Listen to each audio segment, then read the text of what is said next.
Henri weakened slightly to a tropical storm early Sunday but was still expected to crash into a long stretch of northeastern coastline, as millions on New York's Long Island and in southern New England braced for flooding, toppled trees and extended power outages.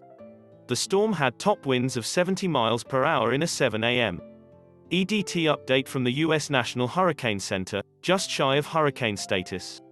With the center of the storm projected to pass just off the eastern tip of Long Island by midday, hurricane warnings extended from coastal Connecticut and Rhode Island to near the old whaling port of New Bedford, Massachusetts, and across the luxurious oceanfront estates of New York's Hamptons to the summer getaway of Fire Island. The first thunderstorms, bringing what could be up to half a foot of rain, arrived late Saturday, and flash flooding began in some areas overnight. Bands of heavy rain overwhelmed storm drains and drivers plowed through foot-deep water in a few spots in New York City, and Newark and Hoboken, NJ. Tropical storm intensity winds were beginning to strike the coast Sunday morning. Rising tide threatened to produce dangerous storm surge. People in the projected path spent Saturday scrambling to stock up on groceries and gasoline. Those close to the coast boarded up windows and, in some cases, evacuated. Residents and visitors on Fire Island, a narrow strip of sandy villages barely above sea level off Long Island's southern coast, were urged to evacuate. The last boats out left before 11 p. Saturday, and officials warned there might be no way to reach people left behind. The evacuation threw a wrench into Kristen Pavese's planned Fire Island bachelorette party. The group of 10 had intended to celebrate Saturday night, but ended up leaving on the ferry just a day after arriving.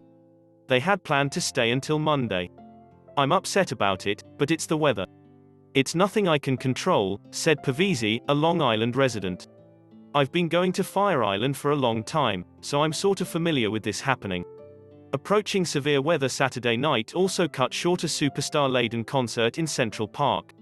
The show, headlined by Bruce Springsteen, Simon and Jennifer Hudson, was meant to celebrate New York City's recovery from the coronavirus. But officials asked concertgoers to leave the park during Barry Manilow's set amid the threat of lightning.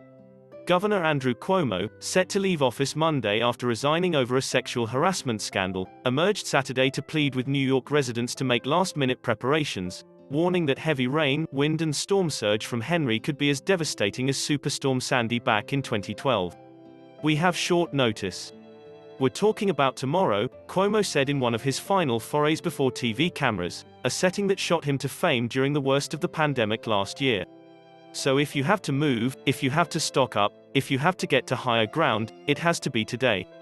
Please."